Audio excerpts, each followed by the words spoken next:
ప్రభునందు నాకు అత్యంత ప్రియులారా, ఈరోజు మనం కీర్తనలు 19:10 వచనములోని దేవుని అద్భుతమైన వాక్యాన్ని ధ్యానిద్దాం.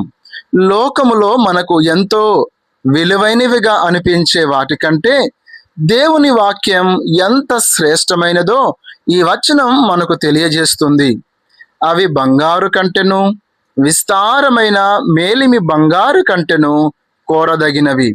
బంగారము అంటే లోకములో సంపదకు చిహ్నం. మనుషులు దానికోసం ఎంతగానో శ్రమిస్తారు, దాచుకుంటారు. కానీ కీర్తనకారుడు అంటున్నాడు, దేవుని వాక్యం బంగారము కంటే విలువైనది. లోకపు సంపద మనకు తాత్కాలిక భద్రతను ఇస్తుంది, కానీ దేవుని వాక్యం మన ఆత్మకు శాశ్వతమైన నిరీక్షణను, జీవితానికి దిశ నిర్దేశను ఇస్తుంది. మీ జీవితంలో బంగారానికి ఇచ్చే ప్రాధాన్యత కంటే దేవుని వాక్యానికి ఎక్కువగా ప్రాధాన్యత ఇస్తున్నారా? తేనె కంటెను, జుంటి తేనె ధారల కంటెను మధురమైనవి. బంగారము విలువను సూచిస్తే తేనె వాక్యం యొక్క రుచిని లేదా అనుభూతిని సూచిస్తుంది. కష్టకాలములో మనస్సు విచారముగా ఉన్నప్పుడు దేవుని వాక్యం మనకు ఒక తీపి అనుభూతిని, ఓదార్పును ఇస్తుంది. జుంటి తేనె ధారలు ఎంత శ్రేష్టమైనవి, స్వచ్ఛమైనవి.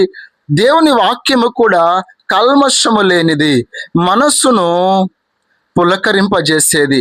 ఆ వాక్యాన్ని మనం చదివేటప్పుడు, ధ్యానించేటప్పుడు కలిగే ఆనందం లోకములో దేనికి దొరకదు. ప్రియులారా, ఈరోజు మీరు ఎక్కడైనా కృంగిపోయి ఉన్నారా? లోకపు ఆశల వెంట పరుగులు తీసి అలసిపోయారా? అయితే ఈరోజు దేవుని వాక్యం వైపు తిరగండి.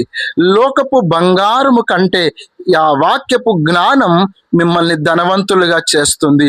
కష్టాల చేదులో దేవుని వాక్యమనే మధురమైన తేనెను రుచి చూడండి. ఆ వాక్యం మిమ్మల్ని బలపరుస్తుంది, నడిపిస్తుంది. దేవుని వాక్యమే మనకు నిజమైన సంపద, మనకు నిజమైన మధురం. ఈ రోజు నుండి ఆ వాక్యాన్ని ప్రేమించడం, దానిని మన హృదయాలలో భద్రపరచుకోవడం నేర్చుకుందాం. దేవుడు అట్టి కృప మనకు దయచేసి నడిపించి దీవించునుగాక. ఆమేన్.